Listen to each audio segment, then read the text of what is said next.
The morning of the hearing began like all the others had, quietly, almost deceptively so. The house at the edge of town stood beneath the gray sky like a memory refusing to fade.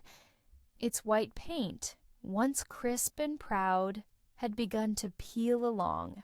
The window frames and the garden, once his pride, now belonged to the wild things. The wind tangled through the long grass, whispering over forgotten flower beds and the cracked path that led to the porch. Inside, Eleanor Hastings sat at the old oak table, the one that had seen decades of birthdays, late-night confessions, and Sunday breakfasts that no longer came. She wasn't a woman of loud emotions. Grief had taught her silence. She stirred her tea absently, watching the steam rise and fade in the half-light, the ticking clock filling the room with its gentle insistence. Her daughter Clara was upstairs, pacing. The sound of her heels crossed back and forth across the hardwood, a rhythm of anxiety Eleanor knew by heart. Today was the end, or at least the formal one. 3 years of marriage, 2 years of heartbreak, and one final morning to decide what justice should look like. The townspeople had already taken sides, as they always did. "She should have seen it coming," whispered some. "That man had charm but no soul," said others. But Eleanor didn't waste her breath defending her daughter. Truth had a way of surfacing, if not through words, then through time. She reached for the envelope on the table. It was heavier than it looked. Inside were papers, copies, notarized signatures, numbers written in careful ink. But there was something else in it too, something no court could weigh. A mother's quiet resolve. The day Clara walked into her mother's kitchen 2 years ago, her eyes swollen from crying, Eleanor had known this story wasn't going to end with simple heartbreak. There was something darker beneath it, something sharp.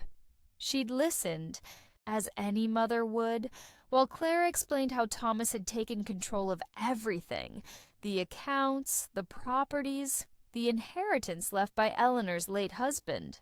At first, Eleanor thought it was ordinary cruelty, the kind of control men with fragile pride often needed. But when she found the missing documents, the falsified signatures, and the ledgers that didn't add up, she realized it was more than betrayal.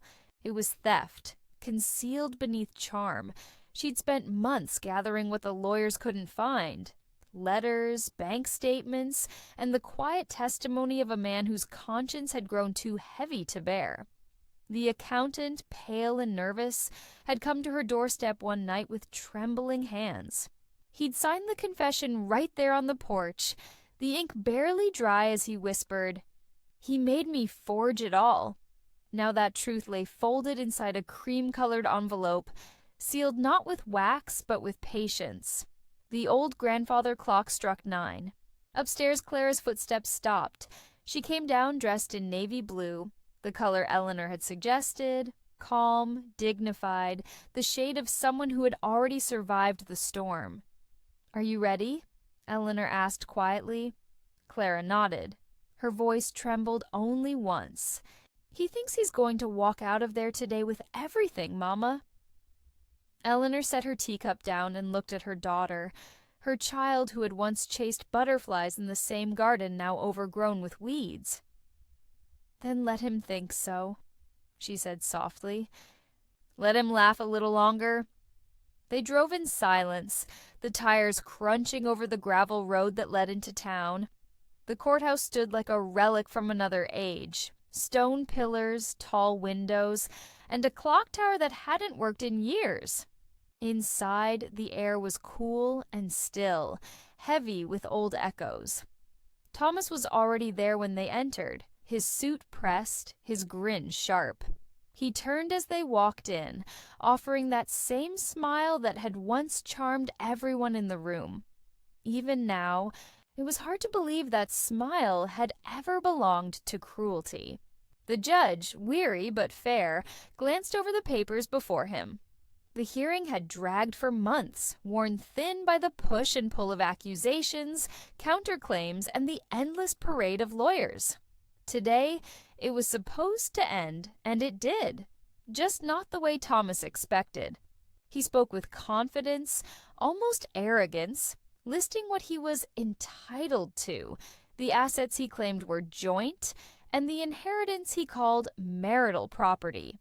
His lawyer, sleek and smirking, followed with carefully measured tones, the kind that danced between legality and disdain. When they finished, the courtroom was quiet. Clara sat still, her eyes on the wooden table, hands clasped together as though in prayer. Eleanor waited for that silence. She didn't rise quickly. She stood with the deliberate calm of someone who had seen storms come and go and learned how to breathe through each one. "Your Honor," she said, her voice low but steady. "May I speak?" The judge nodded. Thomas's smirk didn't fade. Yet. Eleanor reached into her bag and drew out the envelope. Plain, cream-colored, unassuming. She placed it gently on the table, the sound of paper meeting wood echoing through the courtroom. Thomas's laughter broke the stillness. "What's this, Eleanor? A letter of apology?" But she didn't look at him. She looked at the judge. "Inside," she said, "you'll find bank statements, dated signatures, and a notarized confession from Mr.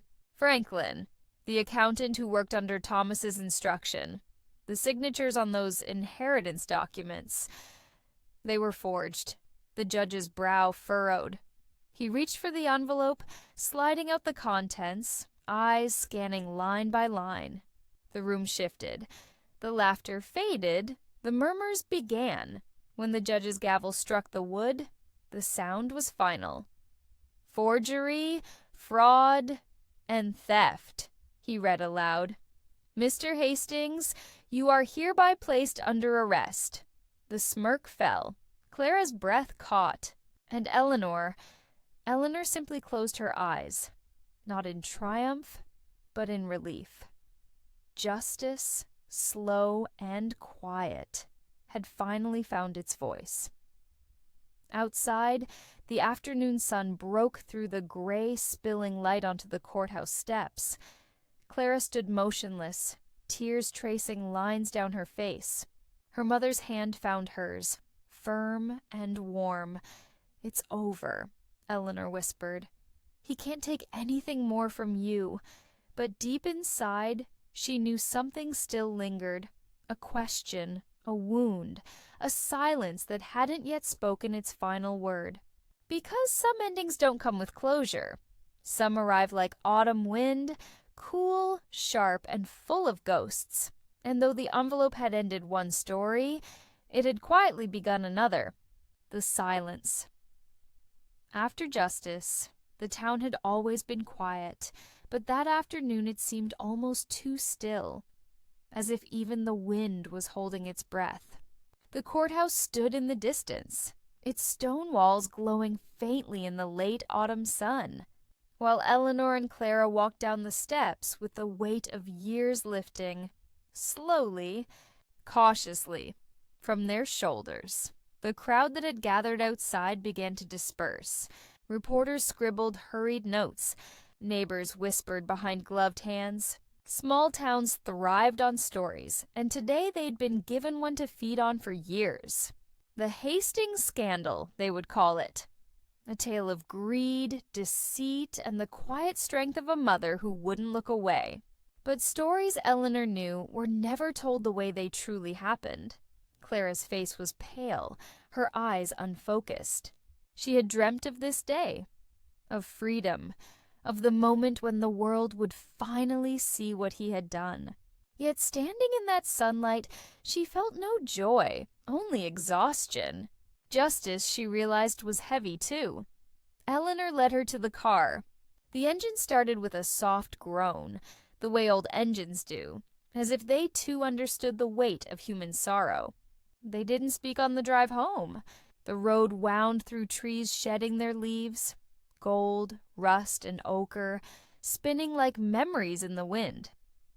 When the house appeared again, nestled at the edge of the woods, it felt different now.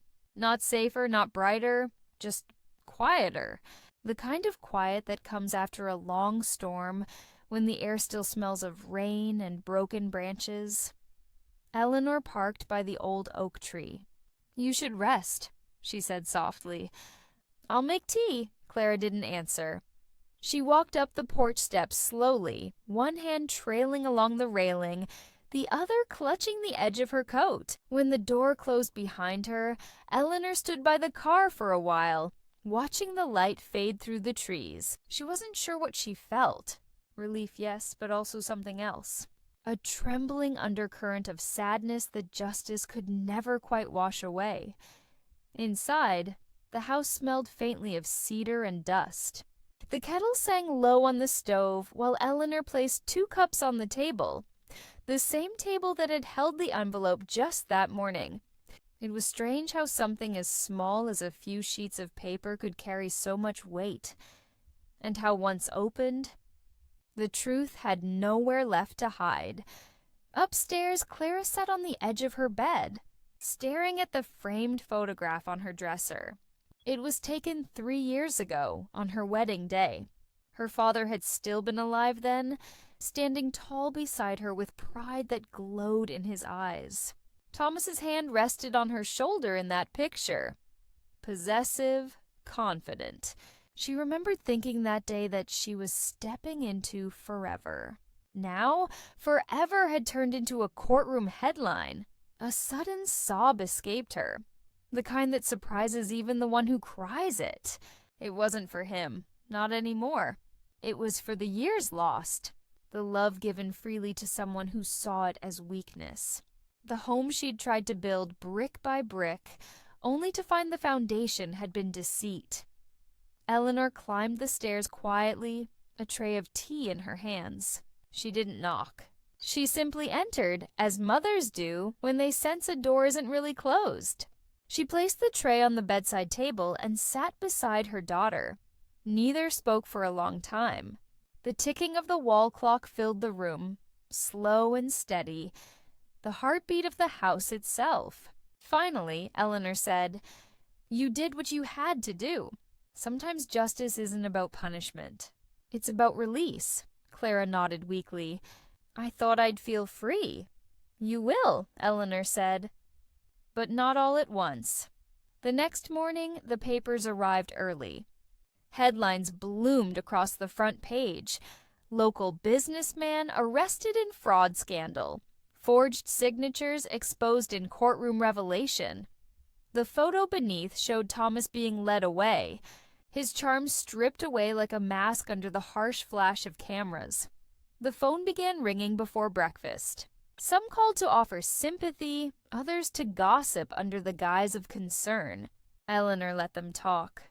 She'd learned long ago that in a small town, silence was stronger than explanation, but there was one call that caught her off guard. "Mrs. Hastings?" The voice was soft, trembling. "This is Martha. Martha Franklin." Eleanor recognized the name immediately.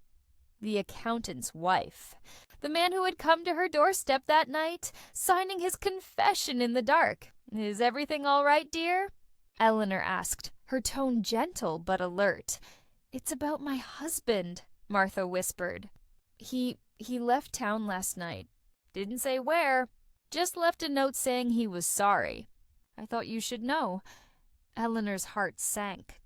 "Did something happen?" "I don't know," Martha said, voice cracking.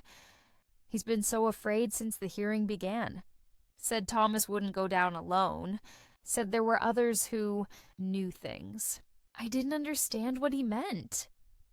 After she hung up, Eleanor stood in the kitchen for a long time, her hand resting on the table, the world spinning quietly around her. She had thought the truth was over, that the envelope had sealed everything that needed sealing. But truth, she was learning, was like fire. Once lit, it spread in directions you couldn't always control. That night, the wind picked up again, rattling the windows and sweeping through the yard like an unseen visitor. Clara slept fitfully, her dreams filled with echoes of gavel strikes and whispered laughter. But Eleanor stayed awake. She sat by the window, staring out at the road that led into town. She thought about Martha, about the missing accountant, about the way Thomas had looked at her in that final moment, not just with anger, but with something colder, a knowing look. The kind that said, "You may have won today, but you don't know everything." Eleanor's gaze drifted to the desk in the corner of the room, to the drawer where she'd kept copies of everything she'd given the judge. She rose, opened it, and thumbed through the documents once more. Everything was in order, except for one thing. A page was missing. She frowned, flipping through each sheet again. The notarized confession, the bank statements, the account summaries, all there. But the last page of the confession, the one with the accountant's final line and his initials, was gone. Eleanor sat back slowly, the paper trembling in her hands. Perhaps she had misplaced it. Perhaps she was tired. But deep down, a chill settled in her chest. The kind that came when instinct whispered something reason could not yet name. Outside, the night deepened. The trees swayed in the wind, and the house creaked softly, as if remembering old sorrows. In the distance, somewhere beyond the woods, a single car engine started, faint, deliberate, then fading into the darkness. Eleanor didn't move. She simply stared at the empty space in the folder where a page should have been, and wondered who else now held a piece of the truth. If you're still watching this video and finding these insights valuable, please comment number 2 below to let me know you're here. And if you haven't subscribed yet, I recommend you subscribe and turn on the bell so you don't miss any videos. Your support helps us continue creating good content to inform and inspire you. Now, let's move forward. The missing page by morning, the wind had quieted, but the air still carried a sense of unease, the kind that doesn't come from weather, but from what it leaves behind. The town moved slower that day. Curtains lifted slightly as Eleanor's car passed on the way to the market. Whispers bloomed in every corner cafe, every hardware store, every grocery aisle. They called her brave in public, calculating in private. The story had taken on a life of its own now. A small town scandal turned spectacle. But Eleanor cared little for their chatter. She had learned long ago that gossip was just a way for people to hide from their own lives. Still, something gnawed at her. The missing page. She'd searched through every drawer, every envelope, every stack of papers that had lived in that house for years. The page wasn't there. She remembered the accountant's trembling hands that night, how he had whispered that Thomas was dangerous. She remembered sealing every sheet herself, counting them one by one. Now, one was gone. Eleanor told no one. Not Clara, not the lawyers. She simply carried the knowledge in silence, like a stone in her pocket. Because in her bones, she understood. Justice wasn't the end of a story. It was just a new beginning, written in different ink. Clara spent her mornings in the garden again, trimming the wild roses that had overgrown the fence. She moved carefully, deliberately, as though tending to those thorns might somehow mend the ones still buried inside her.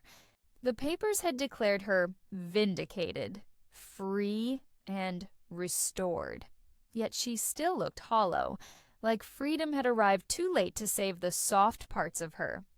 Eleanor watched her from the window, the way mothers do when their hearts are both proud and broken.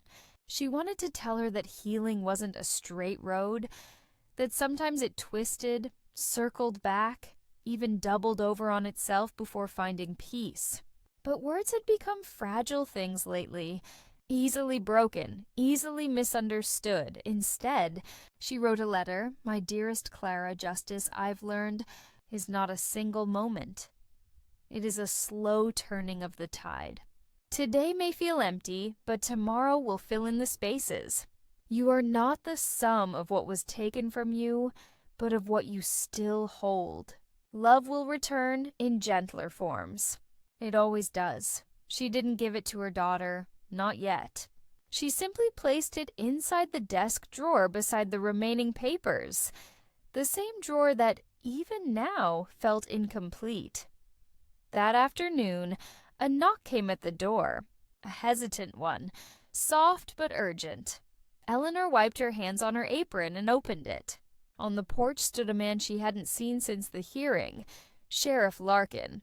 His uniform was pressed, his hat held respectfully in his hands, but there was unease behind his eyes. "Mrs. Hastings?" he began, his voice low. "May I come in?" "Of course." He stepped inside, glancing briefly around the hallway as though the house itself might be listening. "I wanted to speak with you privately," he said. "About Thomas Hastings." Eleanor's stomach tightened. "He's still in custody, isn't he?" Larkin nodded. "He is. But last night he requested a meeting with me. He had something to say." The pause stretched long. "He told me," the sheriff continued, "that there are records. Financial ones. He claimed he wasn't acting alone." Eleanor felt her breath catch. "Not alone?" "He named 2 partners," Larkin said quietly. "One of them is already under investigation. The other—" he hesitated. "The other was Franklin, your accountant." Her fingers gripped the back of a chair. "Franklin?" "Yes. Said Franklin helped forge everything, but also hid money. From both of them. Offshore accounts. Transfers made years before your husband's death." Eleanor stared at him. "So the confession wasn't the full truth," Larkin finished. "And if what Thomas says is right, that missing page you mentioned in court records—" She looked up sharply. "What about it?" "It's missing from the official evidence, too." The room fell silent, except for the faint ticking of the clock. "Mrs. Hastings," the sheriff said, softer now, "I don't think you're in danger. But someone wanted that page gone, and I'd like to know why." He left soon after, leaving the scent of rain and gun oil in the air. Eleanor stood in the doorway long after his car disappeared down the road, her heart drumming against the hollow quiet of the house. By evening, Clara found her sitting on the porch, her shawl drawn tight, eyes fixed on the horizon. "Mama," Eleanor turned slowly, "do you remember the night your father passed?" Clara nodded. "Of course. He had gone into town that day," Eleanor said. "Said he needed to meet someone. I never knew who. But after he died, I found papers in his study. Bank ledgers, investment notes. I didn't understand them then. I gave them to the lawyers, and they said it was routine. But maybe—" Her voice trailed off. Clara sat beside her. "You think Thomas was already involved?" Eleanor didn't answer. She just looked at the trees beyond the field, their silhouettes turning black against the gold sky.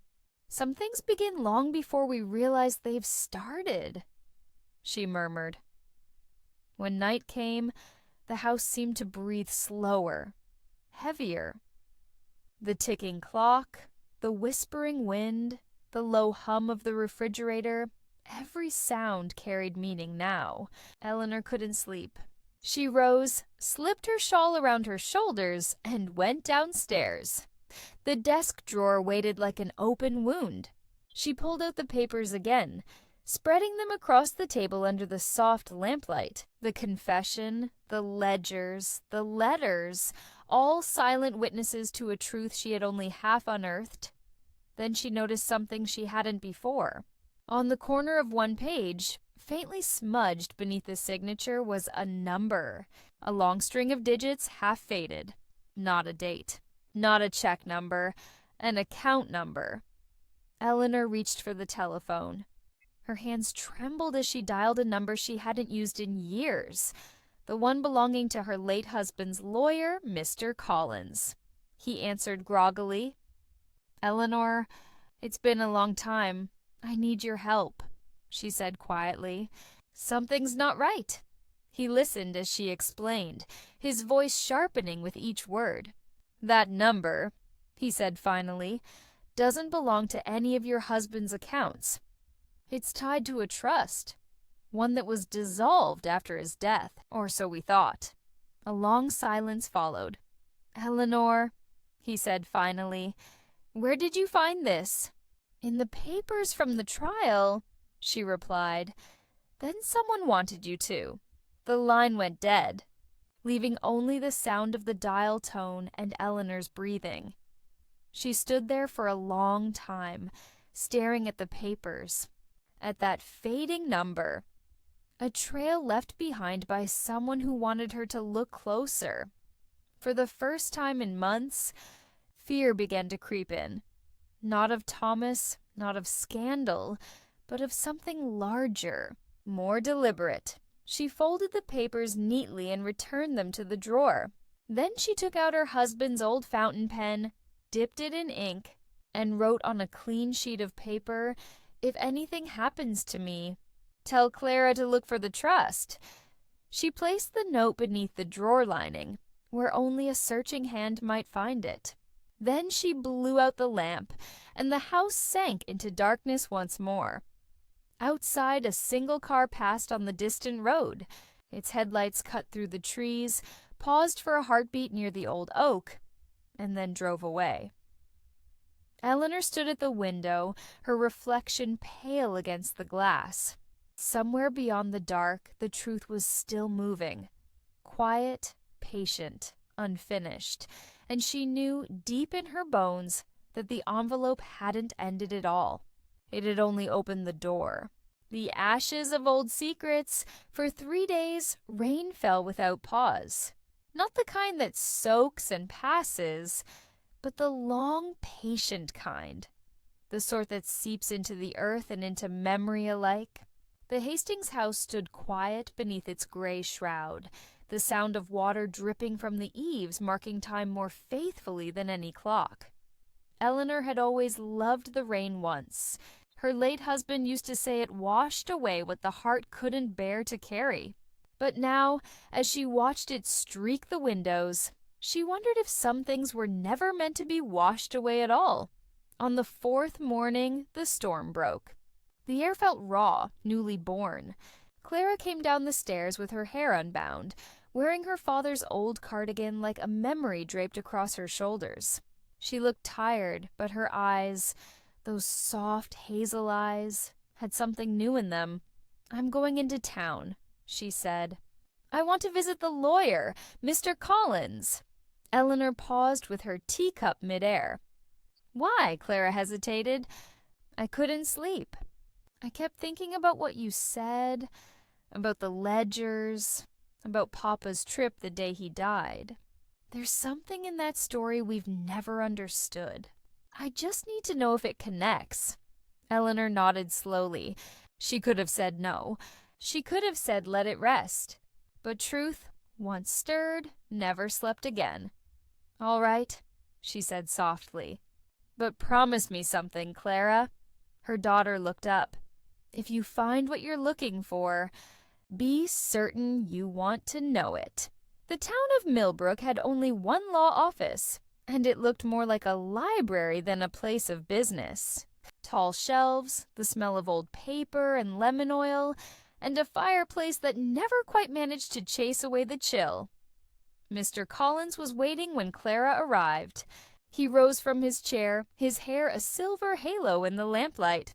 "Clara," he greeted warmly. "It's been too long." She offered a small smile. "You spoke with my mother the other night." "Yes."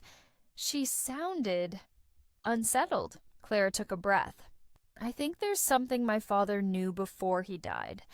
Something he never told us." The lawyer studied her for a long moment, then gestured to the chair opposite his desk. "Sit." He opened a leather-bound folder, the edges of the pages yellowed with age. "When your father passed," he began. "He left his estate to your mother and you, as you know. But there was one file that was sealed under court order, a trust fund set up years before under a secondary name. It was dissolved after his death. But not all the assets were claimed." Clara frowned. "What kind of assets?" "Land deeds, bonds, and—" He hesitated, lowering his voice.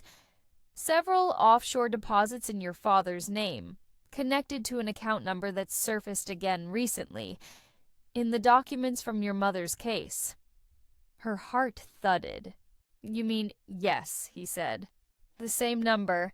The room seemed to tilt slightly. "Why would my father have the same account as Thomas?" "That's what troubles me," Collins admitted. "Either Thomas found a way into your father's affairs long before you met him, or your father had dealings none of us knew about." Clara sat in stunned silence.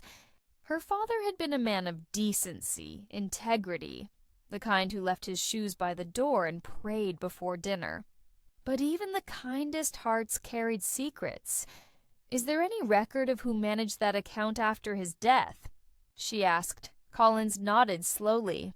"One name appears briefly. Franklin, the accountant." "The missing man." Clara's breath caught. "Then he was involved long before the fraud." The lawyer leaned forward.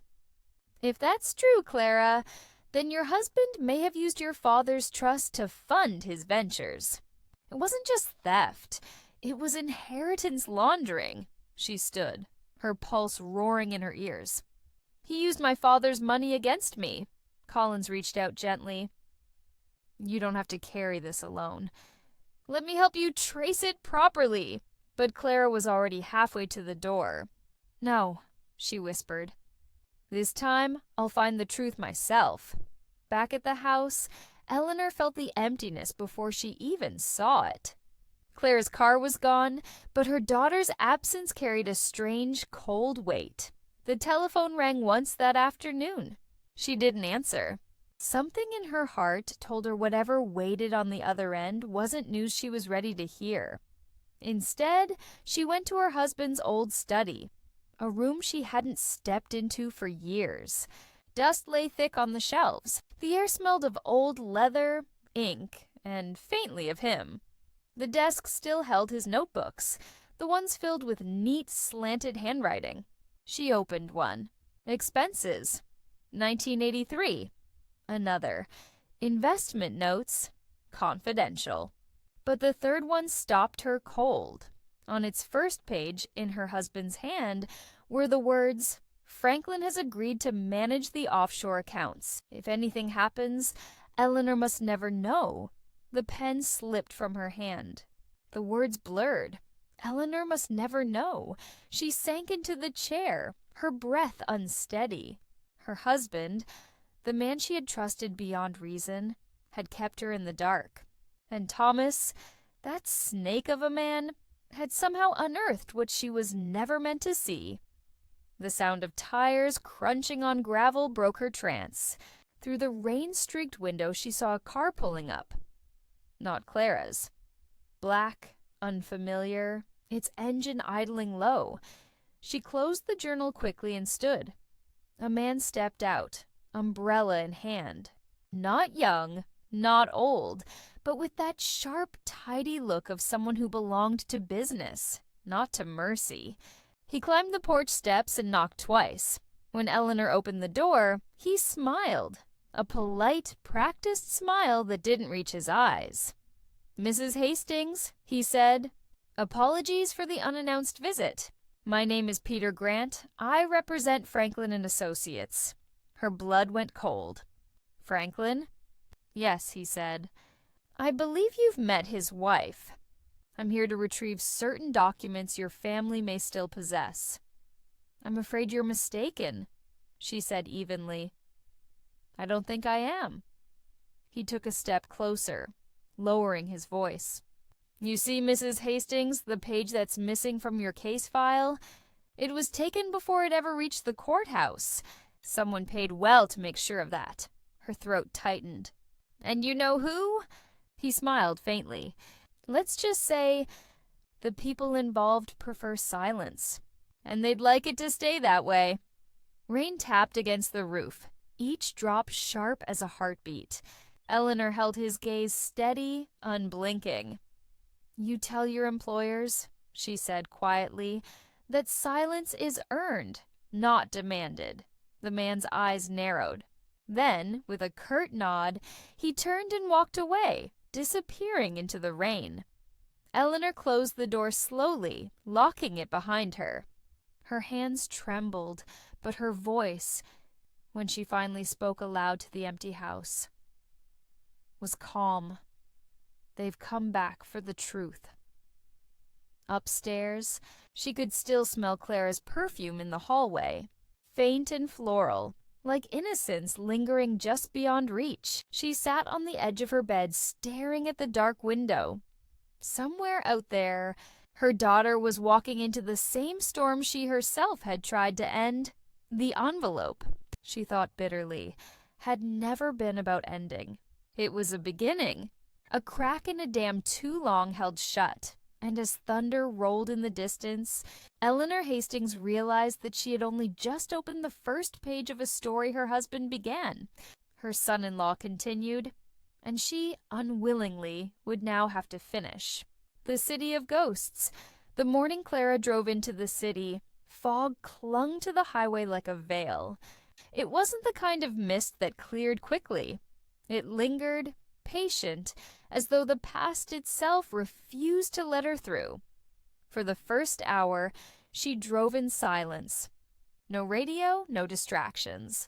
Just the steady rhythm of tires against wet asphalt and the sound of her thoughts unraveling.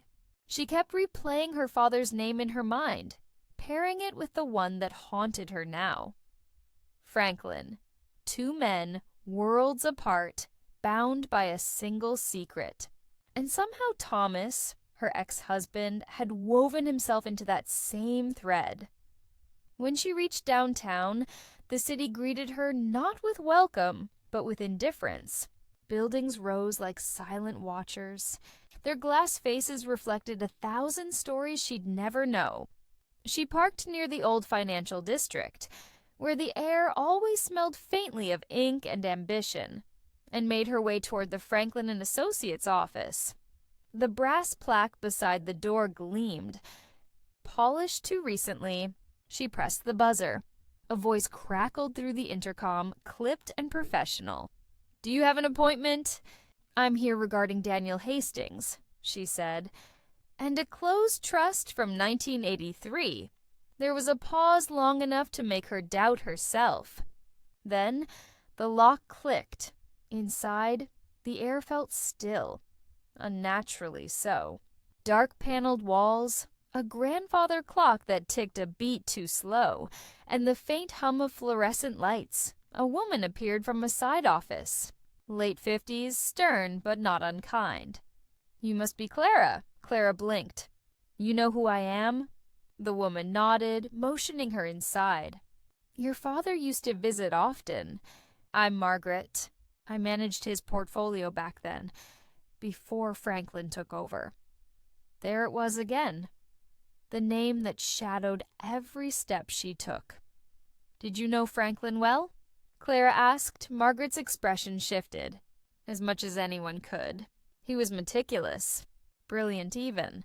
But after your father died, something changed. He became paranoid, secretive. He spoke of threats, of accounts being watched. Then one day he vanished." "Vanished?" "Left his office midday. Never came back. His wife told us he'd gone abroad, but no one saw him again." Clara's chest tightened. "Do you still have any records from my father's account?" The woman hesitated, then crossed to a filing cabinet. She pulled out a slim folder, its paper yellowed, corners curling. "I shouldn't be showing you this," she murmured, "but your family deserves the truth."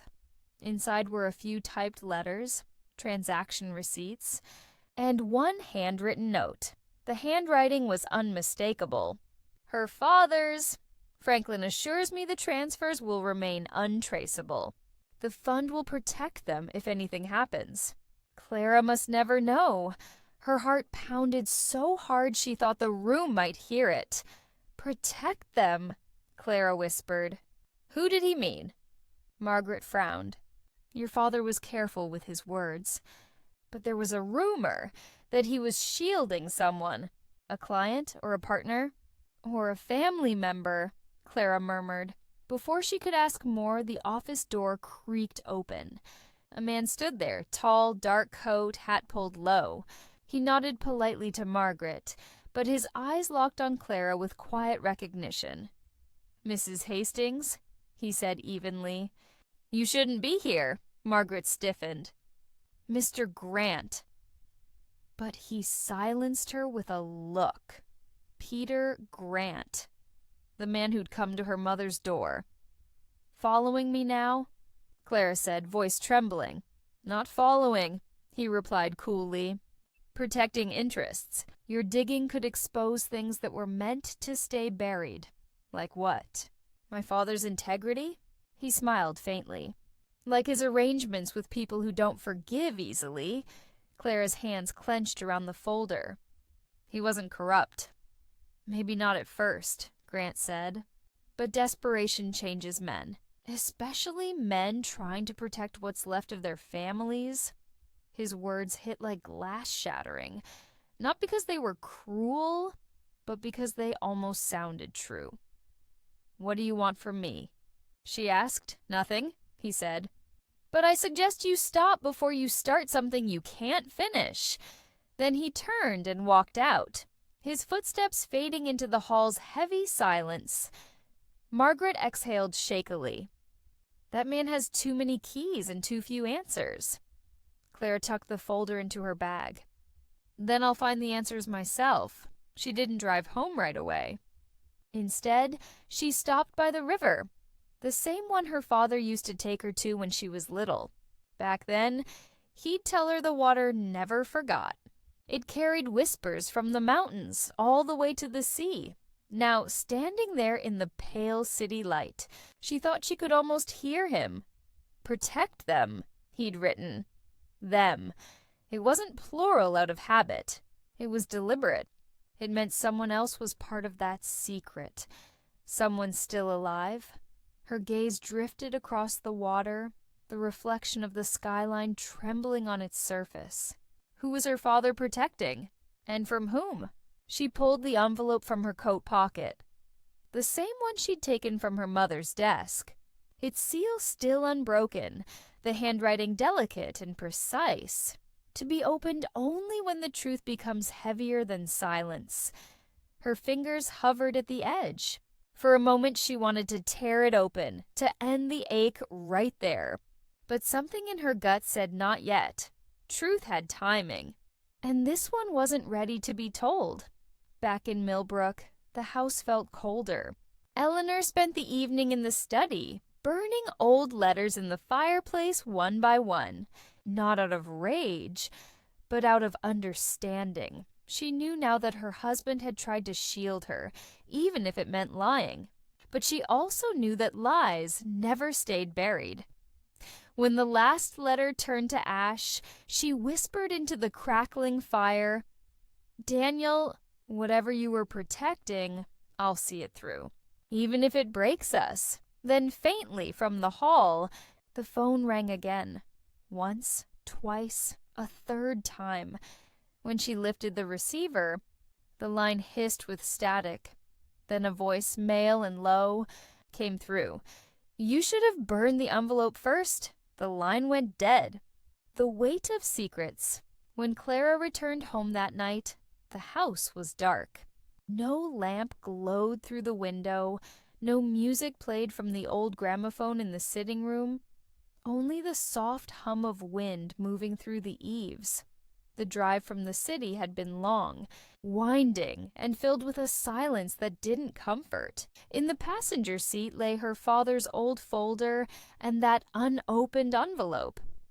Its edges now creased from the hours she'd clutched it like a lifeline. She parked, stepped out into the chill, and listened.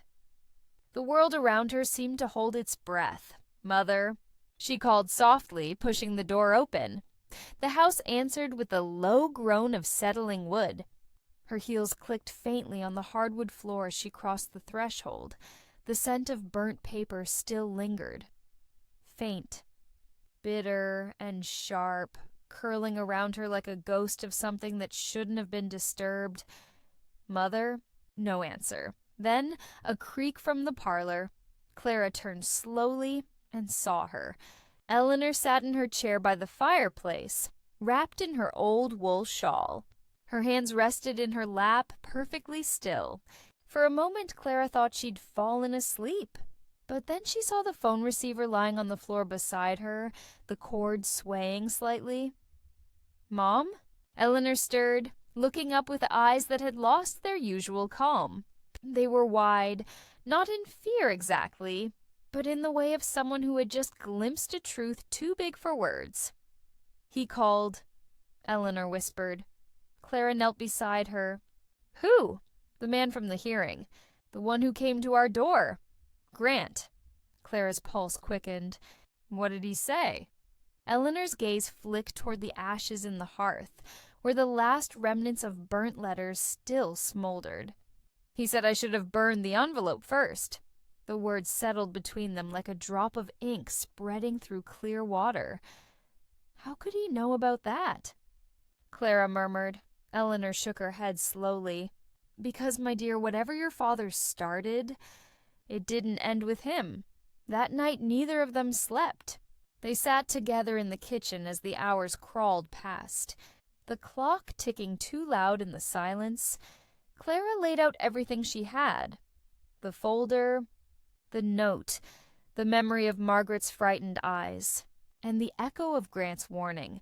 When she showed her mother the line in her father's handwriting, Clara must never know. Eleanor's hand trembled slightly.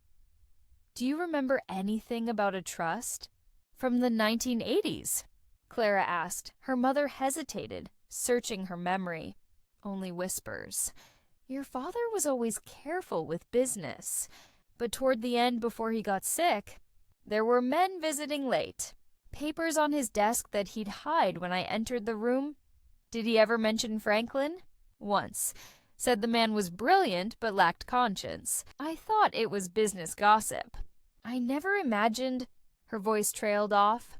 Clara reached into her coat pocket, pulling out the envelope. The seal was still intact, though faintly cracked from age. Eleanor's eyes softened. "That's your father's handwriting." "I know. He left it for you." "For us," Eleanor corrected gently. "If he wanted it opened, he would have told me when he was dying. He said some truths only grow teeth when spoken aloud." "Mother—" But Eleanor shook her head. "Clara, every time we've opened something of his, pain has followed. Letters, files, memories, all of it poisoned with the past." Clara stared down at the envelope, torn between fear and necessity. "Then why do I feel like the past isn't done with us yet?" By dawn they finally slept, if it could be called that. The morning light crept slowly across the curtains, soft and pale, as if too fragile to disturb the stillness. When Clara woke, Eleanor was gone from her room.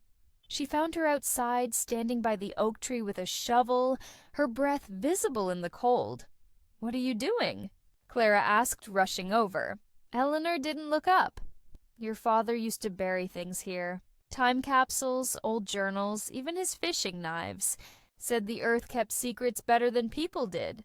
She stabbed the shovel into the dirt, and there, near the roots, was something hard, metallic. Together, they dug it out. A small lockbox rusted at the edges, its keyhole almost fused shut. Clara wiped it clean. "This is his," Eleanor nodded. "He buried it the week before he died. I remember because he came in covered in mud, smiling for the first time in months. They carried it inside, washed the dirt away, and laid it on the kitchen table. The same table that had held the envelope weeks ago. The same table where truth seemed to find them no matter how tightly they tried to close their hands around it. There was no key." Clara hesitated, then fetched a small screwdriver. The lock gave with a reluctant click. Inside lay a folded piece of parchment, a silver locket, and a photograph. Faded, but still clear enough to see. Her father, Franklin, and Thomas. The three men stood together outside an office building. Smiling like old friends, Eleanor's breath caught. No, that can't be right. Clara unfolded the parchment. It wasn't a letter, it was a contract. A notarized agreement dated nearly 20 years before her marriage. Her father and Franklin's signatures lined the bottom, but next to them, clear as day, so was another name, Thomas Blake. Her husband. Clara felt her knees weaken. "He knew my father," she whispered. "All along." Eleanor pressed a hand to her mouth. "He didn't marry you for love. He married you to finish what they started." Clara's mind reeled. Every moment, every lie, every half-smile suddenly rearranged itself into a terrible pattern. Her father had hidden something. Franklin had helped. And Thomas had come back years later to claim it. But what was it? She picked up the locket. Inside was a single photograph of a little girl with dark curls, maybe 5 years old. Not Clara, someone else. Beneath it, a date. 86. What is this? Clara breathed. Eleanor stared at the image, her lips parting slowly. "Clara, that's not you." "But I know that face." She turned the photograph over.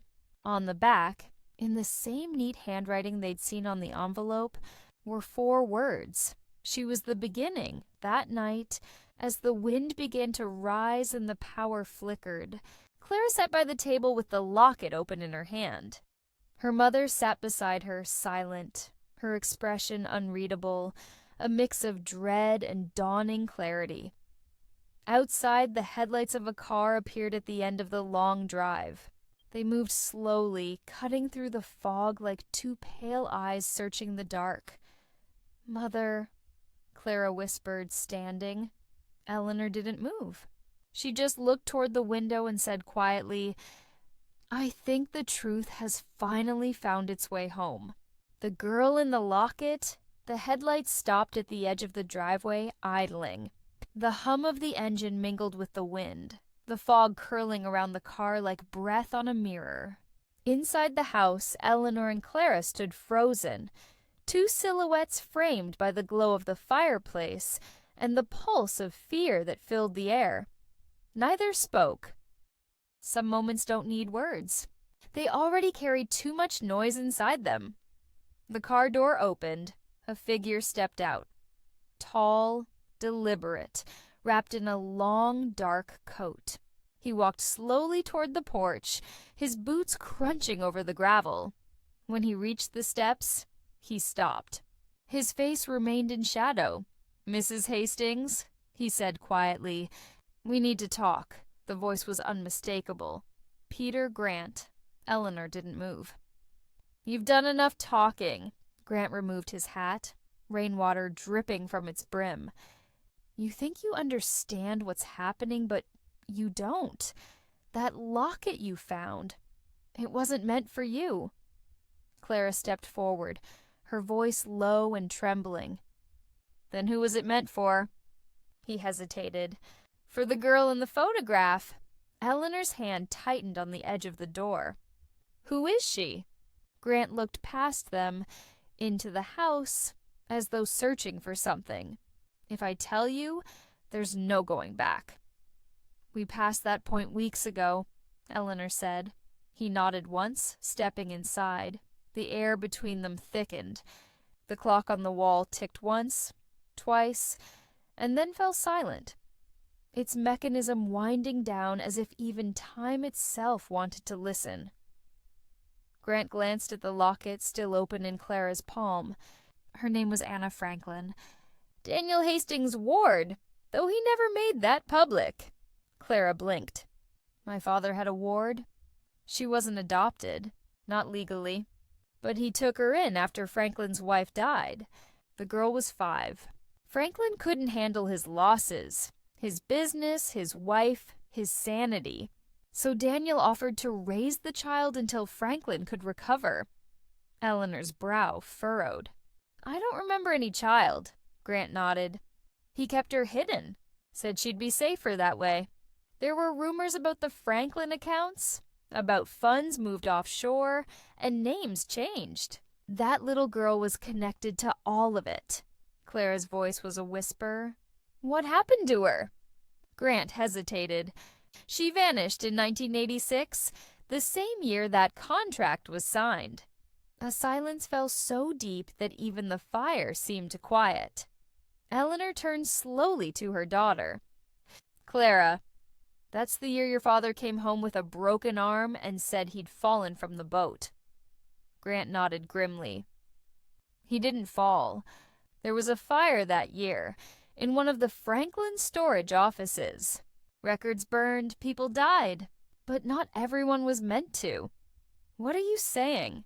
I'm saying, Grant said, his eyes fixed on the locket, that Daniel Hastings may have saved Anna Franklin's life, or he may have buried her under someone else's name. The words clung to the walls like smoke. Eleanor sat down slowly, her face pale. If that's true, why come here now? Why threaten us? Grant sighed, running a hand over his jaw. Because there are people who still want what Franklin hid. Offshore accounts, coded assets, missing funds, worth millions, maybe more. They believe Daniel knew how to access them. Clara frowned. And Thomas was one of them.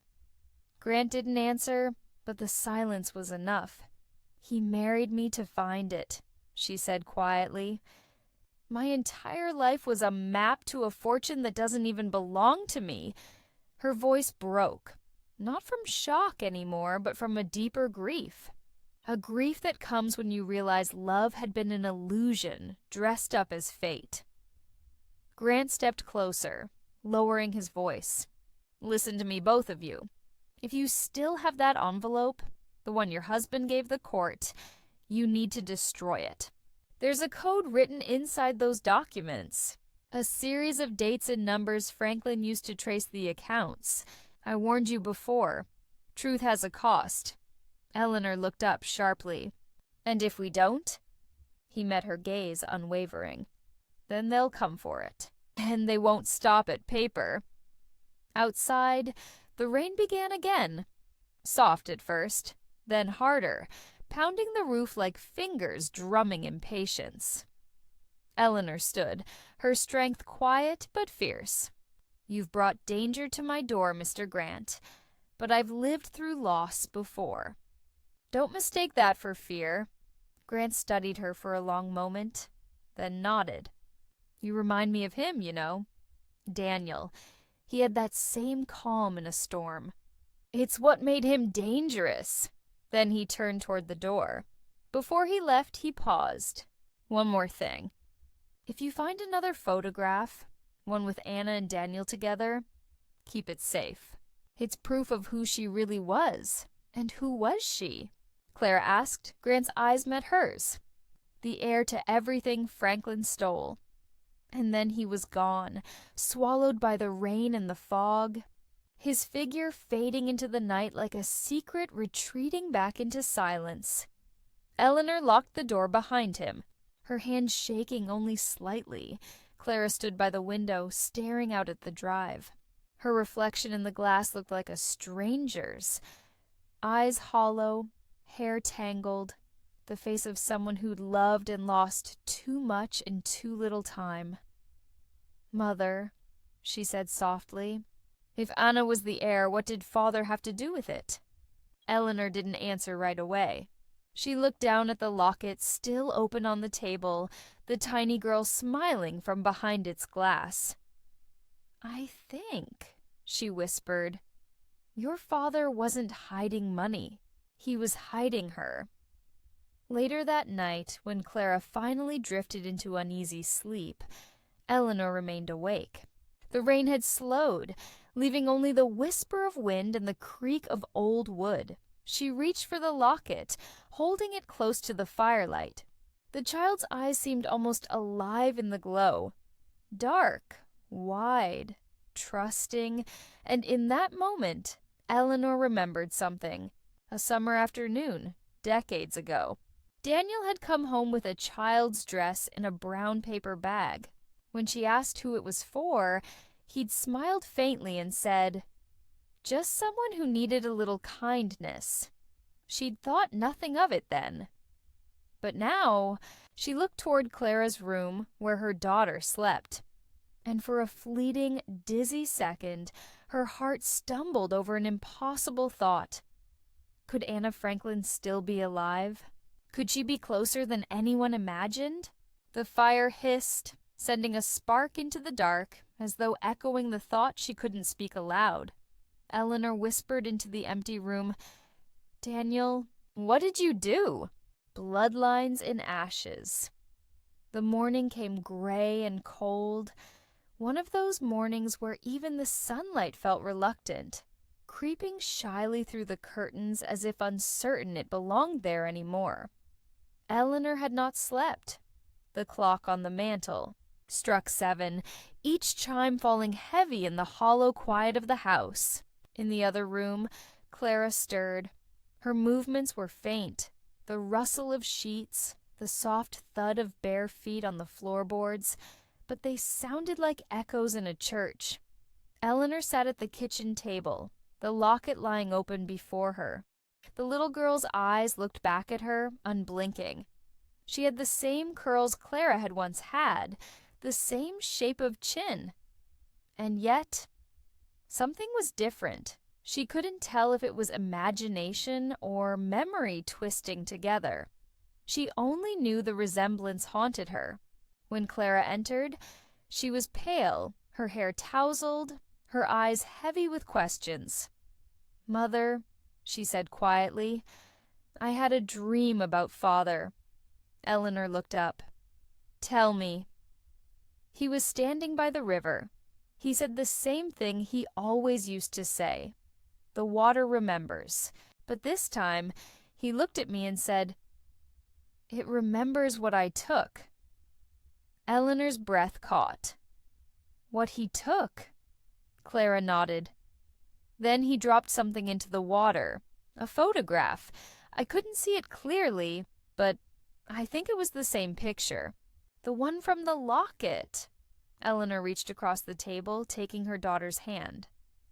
"Maybe it's your mind trying to make sense of what we've learned." Clara shook her head slowly. "No, it didn't feel like a dream. It felt like a memory trying to crawl its way out." That day, they went through the old study, Daniel Hastings' sanctuary.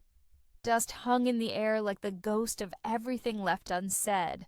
Stacks of ledgers lined the shelves, the faint smell of ink and cedar lingering even after all these years.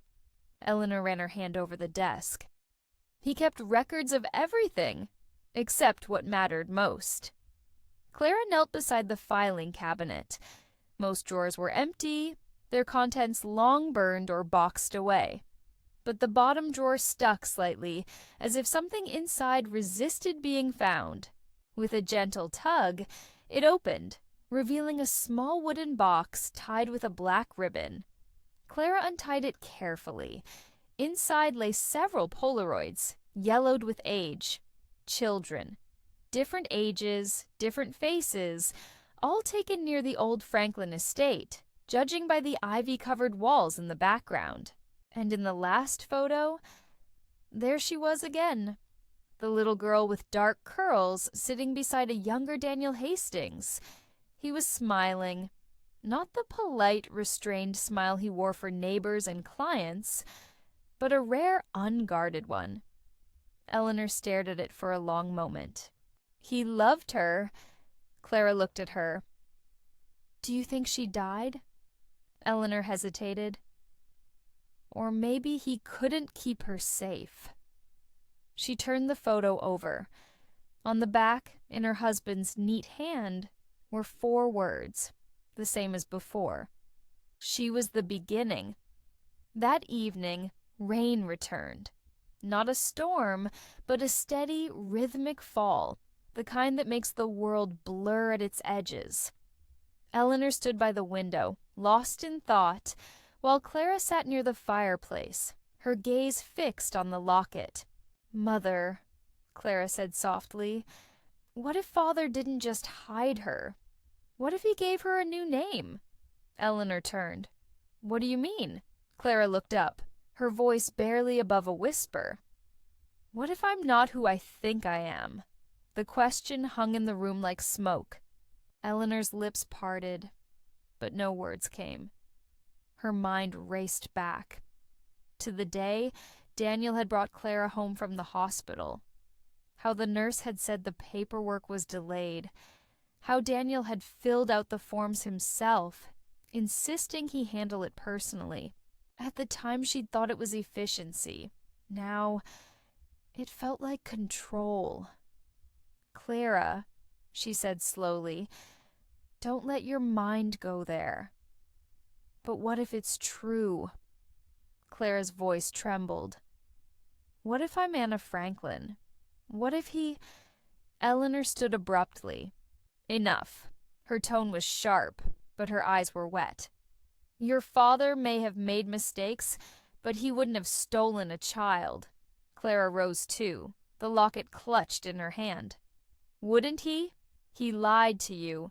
He hid a contract linking himself to Franklin. He let me marry a man who was part of it all." Her voice cracked. "How much more of him do you think you really knew?" The silence that followed was unbearable, heavy, aching, human. Eleanor turned away. "He was my husband. He was your father." Clara's voice softened. "Or the man who made me someone else?" That night, Eleanor couldn't bear the house. She went walking in the rain down to the river, the same river Daniel had always loved. The water moved dark and slow, swollen with the season's grief. She stood there for a long time, until the numbness in her hands felt like mercy. And then something caught her eye, a glint in the mud near the bank. Half buried beneath wet leaves, something small and metallic. She knelt, brushing the earth away. It was a pendant, old, rusted, engraved with 2 initials, A.F. Her breath hitched. Franklin's daughter. And suddenly, she remembered the summer Daniel had returned home covered in mud. The same week the Franklin office had burned. He'd gone to the river that day, said he'd been fishing. But he'd come home without a catch, and eyes that couldn't meet hers. Eleanor closed her fingers around the pendant. "He didn't save her," she whispered to the rain. "He became her father." By the time she returned home, Clara was waiting in the kitchen, the firelight soft on her face. Eleanor placed the pendant on the table beside the locket. 2 relics, 2 lives, circling the same secret. Clara stared at it, her voice barely audible. "Then it's true." Eleanor met her gaze, her own voice trembling. "You are my daughter in every way that matters. But yes, I think Daniel took her in and made the world believe she was ours." Clara's eyes glistened. "He built my life on a lie." Eleanor reached out, her hand steady now. "No, darling, he built it on protection." For a long time, neither spoke. Only the fire filled the silence, whispering its small, restless truth. Then Clara said quietly, "If I'm Anna Franklin, then the fortune, the accounts, the inheritance, it all belongs to me." Eleanor nodded slowly. "And that's exactly why they won't stop." Later, after Clara had gone to bed, Eleanor sat alone, staring at the fire. The rain had quieted, the world finally still. She held the locket in one hand, the pendant in the other, and whispered to the shadows, "You saved her, Daniel, but at what cost?" Outside, unseen through the window, a car idled once more at the end of the drive. The headlights didn't move this time. They simply waited. The blood beneath the paper. By morning, the rain had stopped, leaving behind a silence that hummed with unease. The earth smelled of iron and river water, as if it had soaked up the truth and was waiting to tell it. Clara awoke with a heaviness that wasn't quite grief, not quite anger, something in between, something that made her hands tremble when she reached for her robe. The house was too quiet, as though it had swallowed the night's revelations whole and now sat, full and tense, unwilling to move. On the kitchen table, the pendant still rested beside the locket, two tiny relics that now carried the weight of generations, lies, inheritances, and unfinished stories. Her mother wasn't there. Eleanor's coat was gone from the hook by the door. Clara poured herself a cup of coffee, though she didn't drink it. She stared into the steam instead, watching it rise and fade like the ghost that seemed to trail her every step. Then she saw it. An envelope, addressed in Eleanor's handwriting. Her name on the front, underlined once. Inside was a single sheet of paper. Clara, or Anna, I've gone to see the Franklin estate. There are things that must be confirmed in person. Don't come after me. Let me do this as your mother. I need to understand what he did. And why. Wait for me until sunset. Clara's breath hitched. The Franklin estate had been abandoned for years. What could her mother possibly find there? Except ghosts and rot. But deep down, she knew Eleanor wouldn't be able to rest until she faced whatever waited in those crumbling halls. So Clara waited. Until noon. Until the sun moved across the room and turned the floorboards gold. Until the shadows began to stretch again. And when the clock struck 4, she could wait no longer. She took the pendant, the locket, and the folder of evidence her mother had gathered, and drove. The Franklin estate stood like a wound at the edge of the forest. Half the roof had caved in. The porch leaned forward, tired from decades of holding on.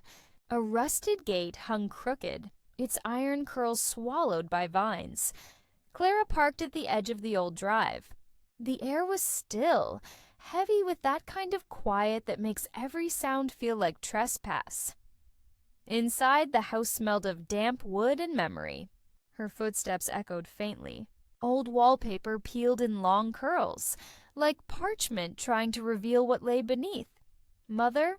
she called softly. No answer, only the creak of the floor and the far-off drip of water.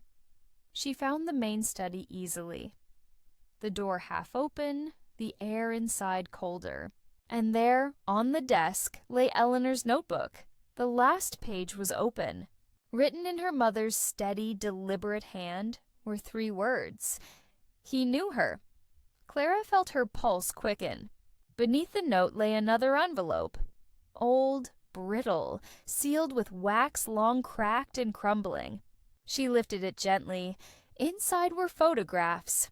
Newer than the ones she'd seen before. Thomas, her ex-husband, standing with Daniel Hastings. Both men smiling for the camera. Her heart nearly stopped. The back of the photo read, "Estate Trust, 1993. Guardian transfer complete?" Guardian. The word made her knees weak. He had known. Thomas had known who she really was. Long before she'd ever fallen in love with him, he hadn't married her for love.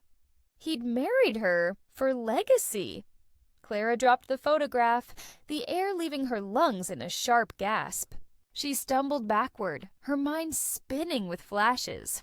Thomas's charm, his insistence on handling all the paperwork, his strange familiarity with her father's business.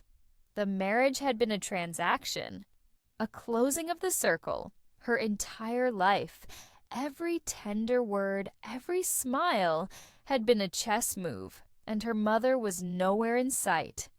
Outside, the light had begun to fade.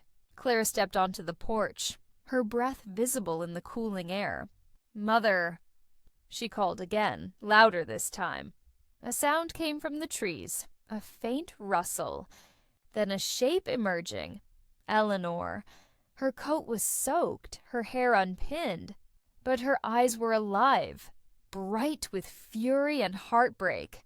"I found the ledger," she said breathlessly, clutching a worn leather book to her chest. "He wasn't hiding a debt, Clara.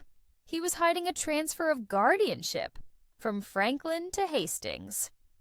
Clara held up the photograph with trembling fingers. "And then from Hastings to him." To Thomas, Eleanor froze. "No, it's all here," Clara whispered, her voice breaking. "He was never just after the money.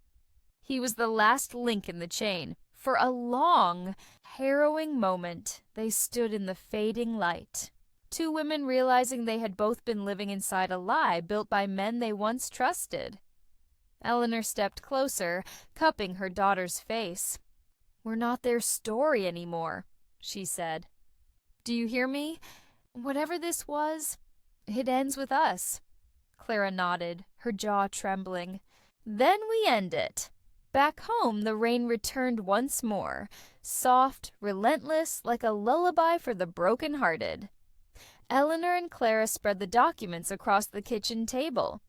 The bank transfers, the photographs, the notarized confession from the accountant. It was all there.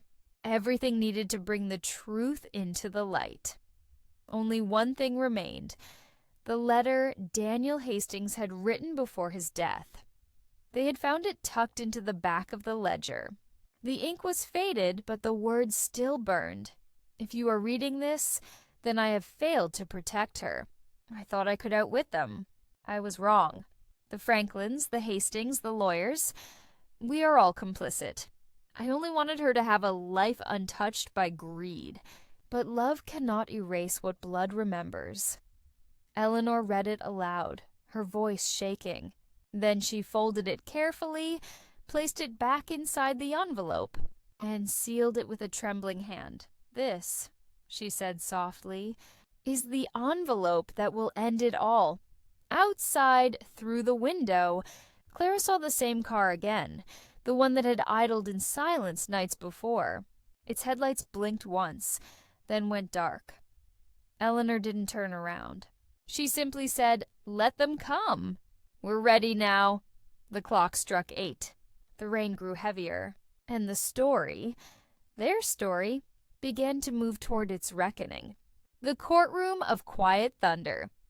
The courthouse stood like a monument carved from exhaustion. Its walls had seen too many divorces, too many false apologies, too many battles disguised as settlements. On that morning, a thick fog curled around the stone steps, making the world feel distant, half-dreamt. Inside, the air was sharp, the kind that smells faintly of old paper, coffee, and the metallic edge of judgment. Clara Hastings sat at the table beside her attorney, back straight, hands clasped tightly in her lap. Across from her sat Thomas. Even in defeat, he carried the same smirk, polished, lazy, the kind that had once made her believe he was confident rather than cruel. He leaned back in his chair, speaking softly to his lawyer, the same man who had helped him forge and twist her father's estate into ruin. When he caught her gaze, he smiled. "You ready to lose everything, darling?" He whispered, just loud enough for her to hear, but Clara didn't answer. She only turned her head slightly toward the back of the courtroom where Eleanor sat, composed but unyielding. Her mother's presence was a force unto itself.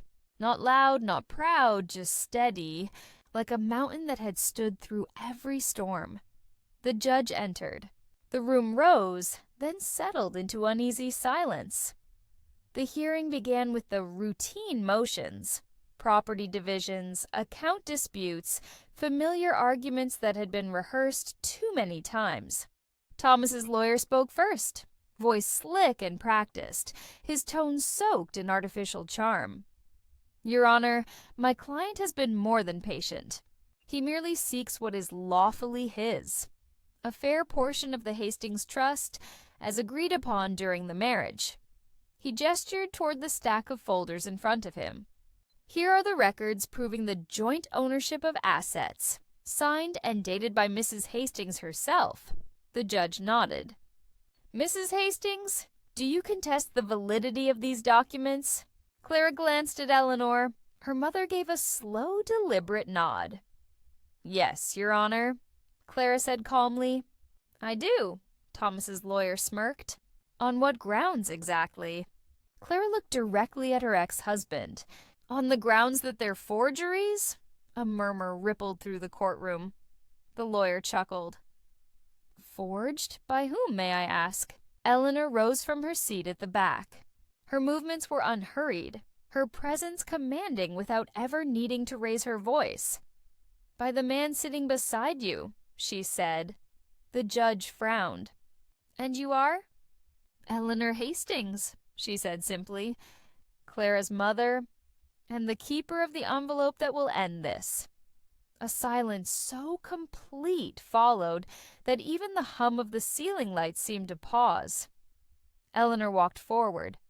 Every step echoed against the tiled floor, the rhythm of calm inevitability. She placed a thick, sealed envelope on the judge's bench. Inside, she said, you will find bank statements from 3 accounts, each tied to offshore transfers initiated under my late husband's name.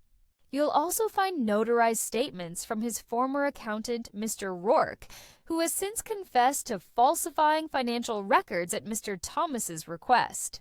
And finally, a letter, signed and witnessed, detailing how these accounts were used to drain the Hastings Franklin Trust over the last 10 years. Thomas's lawyer rose sharply. Your Honor, this is an ambush. None of this was entered into discovery. The judge held up a hand. Sit down, counsel. I'll review the documents. Eleanor's eyes never left Thomas's. He was pale now, his smirk flickering like a candle in the wind. Forgery. The judge read aloud after a moment. Fraud, theft. He looked up sharply. Mr. Thomas Hastings, are you aware of these charges? Thomas tried to speak, but his voice came out strangled. This is absurd. They're lying. The judge cut him off. Silence. Then quietly, firmly. Bailiff, detain this man. The words fell like a verdict on the air itself. The courtroom erupted. Murmurs, gasps, the scuffle of movement. Thomas stood abruptly, eyes wide with disbelief, as the bailiff stepped forward and took his arm. This isn't over, he hissed, struggling as they led him away. You think you've won? You don't even know who you really are. Clara didn't flinch. She sat still, hands folded, her gaze steady. Eleanor remained standing, calm, unshaken. When the doors closed behind him, the silence returned, deep and fragile. The judge exhaled heavily. Mrs. Hastings, this evidence is damning and yet remarkably precise. How did you come by it? Eleanor looked at him, and for a brief moment, the steel in her softened. My husband began this lie, she said. My daughter was born from it, but it ends with truth. No matter what it costs, the judge nodded slowly. Then justice will follow. Outside, the air was clearer, that strange clarity that follows chaos. Reporters had begun to gather, their cameras flashing, their questions sharp and merciless. But Eleanor and Clara walked past them, silent, hand in hand. The envelope, now opened and empty, hung between them like a ghost released. When they reached the car, Clara turned to her mother. Did we win? She asked quietly. Eleanor looked out toward the courthouse steps, where officers were loading Thomas into the back of a patrol car. No, she said softly. We ended it. Clara nodded, her eyes full of something that wasn't quite peace, but close. That night, back home, they sat together in the quiet of the kitchen once more. The house felt lighter, almost unfamiliar. Eleanor poured 2 cups of tea and slid one toward her daughter. "For years," she said, "I thought strength meant silence, that enduring meant forgiving. But sometimes love has to sound like thunder." Clara smiled faintly. "You were the thunder, Mother." Eleanor shook her head gently. "No, darling. You were the echo." They sat in stillness then, letting the night settle. The storm had passed, but its rain still lingered, soft, cleansing, alive. And somewhere beyond the walls of that house, the water moved through the valley, carrying away the last traces of a family's deceit and the quiet strength of 2 women who refused to drown. What the water remembers. 5 years passed. The seasons changed their coats again and again, and the town learned to forget the scandal that had once consumed its gossip. The courthouse found new names to whisper. The papers yellowed, the headlines faded, and time, as it always does, softened the sharpest edges. But for Clara and Eleanor, the years did not erase. They refined. Like river stones smoothed by current, their pain lost its corners, becoming something they could finally hold without bleeding. Eleanor's garden had grown wilder with age, a tangle of roses, ivy and lavender that leaned greedily toward the sun. Every morning she tended it slowly, humming to herself, her hair now streaked with silver, her eyes still the same deep calm that once silenced a courtroom. Clara lived nearby, in the old Hastings cottage, restored and breathing again. She taught art at the local school, her days filled with color, her evenings with letters and soft music. She had learned at last that survival was not defiance, it was grace, and though they seldom spoke of it, the envelope still sat in Eleanor's study, sealed again, though now it held something entirely different. One golden afternoon, Clara visited her mother. The air was warm and slow, bees thick among the roses, their hum blending with the murmur of distant wind chimes. "Do you ever think about him?" Clara asked as they sat on the porch. Eleanor's gaze drifted toward the horizon. "Your father?" Clara nodded. "Every day," Eleanor said simply. "But it's not anger anymore. Just a wondering about who he was before the lies took hold." They sat in silence for a while, the kind of silence that feels like an embrace rather than an absence. Then Eleanor rose and went inside. When she returned, she held a small weathered box. "I've been waiting until it felt right," she said, setting it in Clara's hands. Inside was a letter, the paper brittle, the ink faded but still legible. It was sealed with the old wax insignia Clara recognized from her father's estate. "For me?" Clara asked quietly. Eleanor nodded. "He wrote it before he died. I couldn't bear to read it then, but maybe, now, it belongs to you." Clara unfolded the letter with careful fingers. "My dearest Clara, if this reaches you, then I am gone, and you are grown enough to understand the things I could not explain in life. You are not my daughter by blood, but you are my daughter by choice. And I pray you will forgive the way I kept that truth from you. The child you were once was not meant to survive in a world built on power and deceit. I stole you away not to possess you, but to protect you. I thought I could give you peace by burying the past. But lies, my darling, are roots that never stop growing. I loved you as fiercely as any man could love his own blood. But love, when it fears the truth, becomes its own kind of cruelty. If ever you learn who you were, remember this. Your name may have changed, but your soul did not. You were light in a house built of shadow, and you were the only thing in it that was pure. Tell your mother, the true heart of our story, that I never stopped loving her either.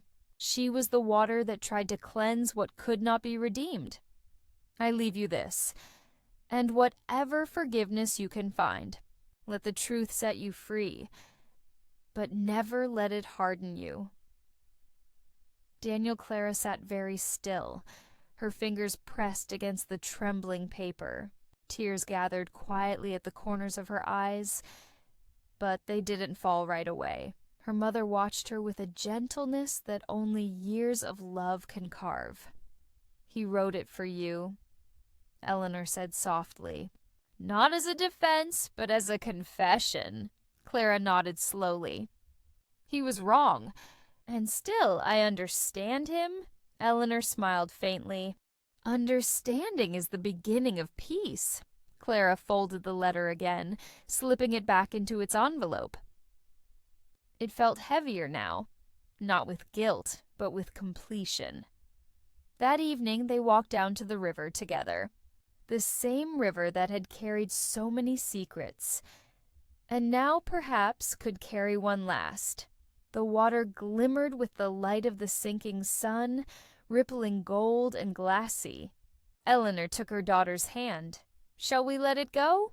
she asked. Clara nodded. She placed the letter inside a small wooden case, tied it with a ribbon, and set it on the water. They watched as it drifted slowly away, carried by the same current that had once mirrored Daniel's reflection. Now washing him into memory, the river didn't judge. It only remembered, and kept moving. As the sun dipped behind the trees, Eleanor spoke quietly. "You know, for years I thought justice was the ending of things, but maybe it's only the clearing of space. So something gentler can begin." Clara smiled, her hand tightening around her mother's. "And what begins now?" she asked. Eleanor looked out at the fading light, her voice soft, almost to herself. "Peace, I think." Finally, when the river had swallowed the last of the letter, the world seemed to exhale. The air smelled of rain and forgiveness. In the distance, wind brushed through the trees, whispering like a page turning, like a story finally closing itself. The mother and daughter stood there for a while longer, their reflections shimmering side by side in the water, until the dusk folded them gently into its quiet embrace. And in that stillness, if you listened closely, you could almost hear Daniel's final words carried downstream. A father's voice, a husband's ghost whispering to the ones who stayed, "The water remembers, but it also forgives." Thanks for watching, and we look forward to seeing you in the next video.